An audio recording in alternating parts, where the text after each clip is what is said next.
Welcome to Cheater Confessions. Let's get started with today's story. My name is Larry. For most of my adult life, I worked as a commercial electrician. Before that, I spent 6 years in the Marines. I wasn't the kind of man who sat around complaining about life. If something broke, I fixed it. If there was a problem, I dealt with it. That was how I approached my marriage to Kate. We had been married for 8 years. We owned a house outside Indianapolis. No kids. We both had good careers. From the outside, it looked like a normal life. Kate managed restaurant openings for a hospitality company. She traveled more than I did and knew everybody in the business. About a year before our divorce, she started talking about a consultant named Ryan Foster. At first, it was harmless. Ryan helped save that project in Cincinnati. Ryan convinced the owner to change the whole floor plan. Ryan is one of the smartest people I've worked with. I didn't think much about it. Then I started hearing his name every day. At dinner, in the car, watching television. Ryan this, Ryan that. One night, I finally looked up from my plate. Does this guy ever stop talking? Kate laughed. What? You mention him more than your own family. She rolled her eyes. Don't be ridiculous. Maybe I should have paid more attention then. A few months later, the work dinner started. Kate would leave the house around 6 and come home after 10, sometimes 11.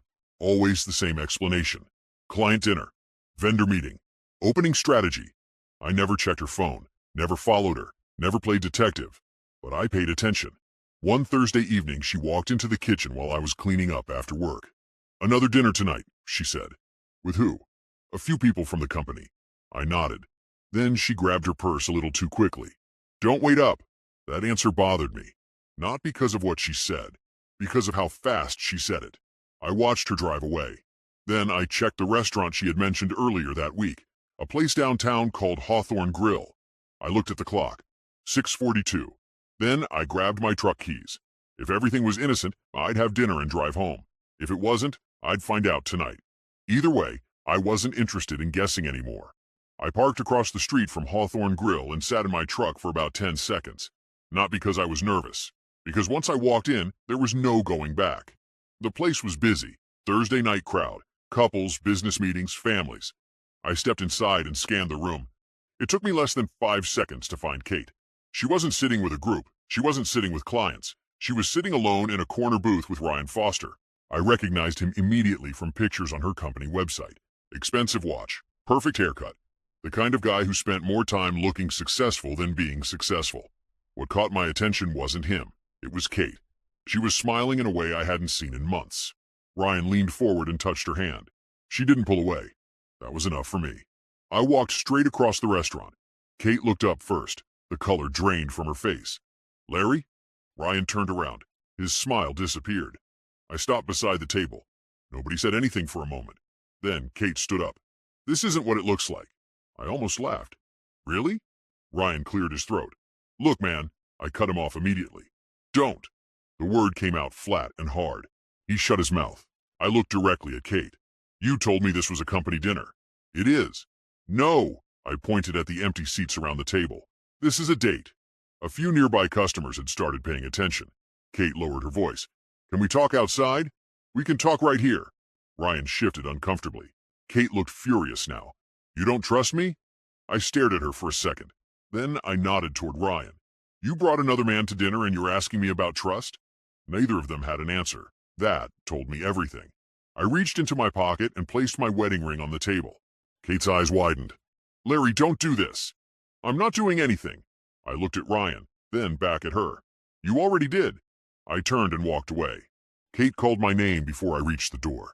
I didn't stop. I didn't turn around. By the time I got back to my truck, I already knew what my next call would be.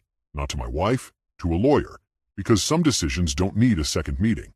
I met with a lawyer the next morning before work. The consultation lasted 25 minutes. I told him the facts. No speeches, no emotional breakdown, just facts. When I finished, he leaned back in his chair. So you're certain? Yes. You want to attempt counseling first? No. He nodded once. That was the end of that discussion. 3 days later, the paperwork was moving. A week after that, Kate finally realized I wasn't bluffing. She came home one evening and found 3 boxes stacked near the front door. My clothes, my documents, my personal tools. Nothing else. She stood there staring at them. You're seriously doing this? I looked up from the kitchen table. I'm already doing it. Kate dropped her purse onto the counter. You saw one dinner. I laughed. It was the first time I had laughed since Hawthorne Grill. Kate, don't insult my intelligence. Her jaw tightened. Nothing happened. Then why lie about it? She opened her mouth, closed it, then tried a different angle.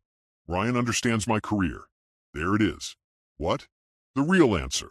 She crossed her arms. You never supported what I wanted. I stood up. No, I pointed toward the driveway. I worked overtime to help buy this house. Then toward the garage. I paid for your master's degree. Then back at her. Don't rewrite history because you found somebody new. For a second, she looked away. That was the closest thing to guilt I'd seen. Then it disappeared. I deserve to be happy. I nodded. Then go be happy. The words seemed to catch her off guard. No argument, no pleading, no negotiation. Just agreement. She stared at me. That's it? What were you expecting? She didn't answer. Because we both knew. She expected a fight. She expected me to compete. She expected me to chase her. Instead, I picked up one of the boxes. I'm not competing with another man for my own wife. The room went quiet. Then I walked toward the door. Behind me, I heard her voice. Where are you going? I opened the door. A better direction than this. 2 weeks later, I accepted a position with a large electrical contractor in Dallas. A month after that, I was gone. The divorce process continued without me, and for the first time in a long time, I was looking forward instead of over my shoulder. What I didn't know was that Kate and Ryan were already planning something much bigger and much faster. Dallas turned out to be the best decision I had made in years. The work was steady. The pay was better. The company handled large commercial projects all over Texas, and within a few months I was running crews instead of just working on them. I rented a small house outside Fort Worth, bought a truck, and got back to the kind of routine that had always worked for me. Wake up, work, train, sleep. No drama, no excuses, just progress. My younger sister Emma called me every couple of weeks to check in. Unlike most people, she respected boundaries. She never pushed updates about Kate unless I asked. One evening, about 6 months after I moved, Emma called while I was finishing paperwork. You busy? Depends. I heard something today. I already knew where the conversation was heading. Kate? Yeah. I leaned back in my chair. What happened? There was a short pause. Then Emma laughed. Not because it was funny, because she couldn't believe it. She and Ryan are getting married. I frowned. Already? The wedding is in 3 months. I glanced at the calendar on my desk. Our divorce had just been finalized a few days earlier, which meant Kate would be remarried only 3 months after the divorce. I wasn't surprised. Honestly, it explained a lot. People don't move that fast unless the relationship started long before the marriage ended. Good luck to them, I said. Emma was quiet. Then she said something strange. Actually, that's why I'm calling. What do you mean? My company got hired for the reception. That got my attention. Emma worked for an event rental business. Tables, decorations, lighting setups. Apparently, Ryan and Kate had booked one of the largest venues outside Indianapolis, a renovated estate called Willow Creek Manor. Can you get out of it? I asked. No. Then just do your job and leave. That's the plan. I meant it. I wasn't interested in revenge. I wasn't interested in making a scene. That chapter was over, or at least I thought it was. 3 weeks before the wedding, Emma called again. This time she sounded different, less amused, more concerned. You know that feeling when something doesn't add up? What doesn't add up? She lowered her voice. I met someone connected to Ryan today. I frowned. Who? A woman named Lauren. I didn't recognize the name, but the way Emma said it told me one thing. Whatever story Lauren had to tell, it wasn't going to help Ryan on his wedding day. The wedding was on a Saturday afternoon. I was in Texas overseeing a warehouse project when Emma called me during her lunch break. The reception hadn't started yet. You were right, she said. About what? Lauren. I stepped away from the crew and found a quiet spot. What happened? Emma took a breath. I met her again this morning. And? She used to date Ryan. That didn't sound unusual. Then Emma continued. While he was dating someone else. Now I was listening. Lauren apparently worked in restaurant management and had known Ryan for years. According to her, Ryan had a habit of overlapping relationships. Nothing dramatic, just dishonest. He'd tell one woman one story and another woman a completely different one. The problem was that Lauren had proof. Photos, messages, dates, a timeline. Enough to make people uncomfortable. Is she going to the wedding? I asked. She's already here. That surprised me. As a guest? +1. I shook my head. Sounds like a disaster waiting to happen. That's what I'm worried about. Before hanging up, I gave Emma the same advice I'd been giving since the beginning. Stay out of it. That's the plan. Do your job. Come home. She agreed. A few hours later, I was finishing the day when my phone started vibrating. 3 calls from Emma, back to back. Then a fourth. I answered immediately. What happened? For a second, all I heard was noise in the background. Voices, music, people talking. Then Emma finally spoke. Larry? The tone in her voice told me everything. Something had gone very wrong. What happened? The speeches. I leaned against my truck. What about them? Emma let out a slow breath. Ryan stood up and started talking about fate. Of course he did, she continued. He said some people spend their whole lives searching for the right person. Then he said he knew Kate was the one from the moment they met. I could already see where this was going. Then Emma said the last thing Ryan needed to hear. Lauren stood up. What did she say? Emma actually laughed. Not because it was funny, because she still couldn't believe it. She looked right at Ryan and said, That's interesting because you told me the exact same thing while you were dating somebody else. I stood there silently. The wedding reception had just become a lot more interesting, and Lauren wasn't finished. According to Emma, the room went silent the second Lauren spoke.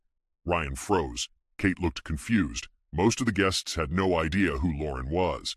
Ryan recovered first. He forced a smile and said, I think there's been a misunderstanding. Lauren didn't sit down. Actually, there hasn't. Then she pulled out her phone. That was when things started getting ugly. Emma told me later that Lauren wasn't yelling. She wasn't emotional. She was calm, which somehow made it worse. She started laying everything out. Dates, conversations, promises Ryan had made.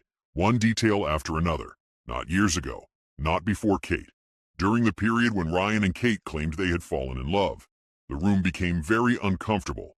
Kate kept looking between them. Then she asked Ryan directly, Who is she? Ryan didn't answer fast enough. That was his mistake. Lauren answered for him. I'm somebody he promised a future to. The best man suddenly became very interested in his drink. A few guests quietly stood up and headed toward the bar.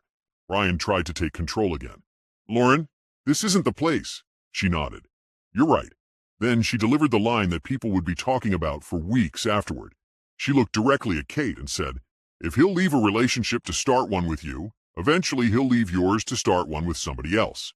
Nobody moved. Nobody spoke. Even from hundreds of miles away, I could picture the look on Kate's face. Emma said she had never seen somebody go pale that quickly. Ryan reached for Kate's hand. She pulled hers away. That told everyone in the room more than words ever could. The speeches ended shortly afterward. The music came back on. The reception continued. But the atmosphere never recovered. People were whispering. Questions were spreading. And Ryan couldn't stop them. Emma thought the drama was over. It wasn't. Because about 10 minutes later, she made a decision she hadn't planned on making. She stood up. Not to create a scene, not to embarrass anyone, just to say one thing before leaving. One sentence that made half the room turn toward Kate, and according to Emma, it hit harder than everything that came before. After she said it, she picked up her things and walked straight out of the reception. When Emma called me later that night, she was sitting in her car outside the venue. I could hear crickets in the background. You actually stood up? I asked. I did. I laughed. My sister hated public speaking. She once avoided giving a toast at our cousin's wedding by pretending she had lost her voice. What did you say? There was a short pause. Then she answered. I looked at Kate and said, My brother gave you 8 years. Let's hope this one lasts longer than 3 months.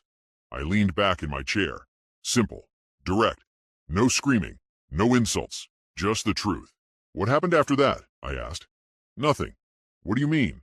I grabbed my bag and left. That was Emma. She wasn't interested in arguments. She said what she came to say and walked away. The real damage happened afterward. Over the next few weeks, people started talking. Not because of Emma, not even because of Lauren.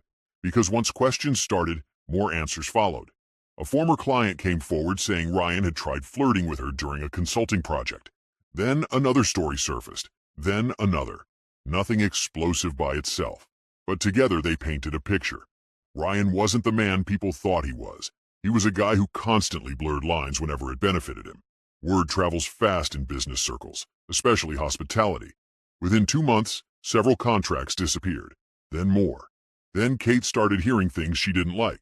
One afternoon, nearly 6 months after the wedding, Emma called me. You won't believe this. What now? Kate moved out. That got my attention. What happened? Nobody knows the full story. I had a feeling I knew enough. Trust is expensive. Once it's broken, everything else becomes harder. Apparently there were arguments, money problems, questions about old relationships, questions about new relationships, the same things that had followed Ryan for years. The difference was that now Kate was on the receiving end of them. The woman who left me for Ryan was finally discovering the man she had actually married. And from what Emma was hearing, she didn't like what she found. A few weeks later, something happened that surprised me. Kate called me for the first time in nearly 2 years. I almost didn't answer. The number wasn't saved anymore, but I recognized it immediately. Some numbers stick in your memory whether you want them to or not. I let it ring twice. Then I picked up. Hello? For a moment, neither of us spoke. Then Kate said, "Hi, Larry." Her voice sounded different, less confident, older somehow. "What do you need?" I asked. Straight to the point. No reason to pretend. She let out a small breath. "I heard you're doing well." "I am. Emma said you got promoted. She talks too much." That got a small laugh out of her. Then silence again. Finally, she said it. "Ryan and I are getting divorced." I wasn't surprised, not even a little. "Okay, just one word. Nothing else." Kate was quiet for a few seconds. I think she expected more. Maybe sympathy, maybe satisfaction, maybe anger. She got none of them. "That's all you have to say? What would you like me to say?" Another pause. Then she asked the real question. "Do you ever think about what happened?" I looked out the window of my house. The sun was setting behind the fence line. A project manager had called earlier offering me another major contract. My life was full, peaceful, productive. The past didn't visit very often anymore. "Not really," I said. The honesty seemed to sting more than if I'd insulted her. "I made a mistake, Larry." "Several, probably." She didn't argue, because she knew it was true. Then she said something I hadn't expected. "I thought you'd fight for me." I shook my head, even though she couldn't see it. "Kate, a man fights for a marriage when both people are protecting it." Neither of us spoke. After a while, she quietly said, "I understand that now." Maybe she did. Maybe she didn't. Either way, it wasn't my responsibility anymore. We ended the call a few minutes later. No dramatic goodbye. No promises to stay in touch. Just two people whose lives had gone in different directions. 8 months later, Emma sent me a photo. Kate was walking out of the courthouse carrying divorce papers. Marriage number 2 was officially over. I looked at the picture for about 5 seconds. Then I deleted it. Not because I was angry, because I didn't need it. Years earlier, Kate had believed I wouldn't move forward without her. That was the funny part. The day she walked away was the day my life started moving in the right direction. I put my phone down and went back to work. And for the first time in a long time, there was nothing left to look back at. Thank you for watching.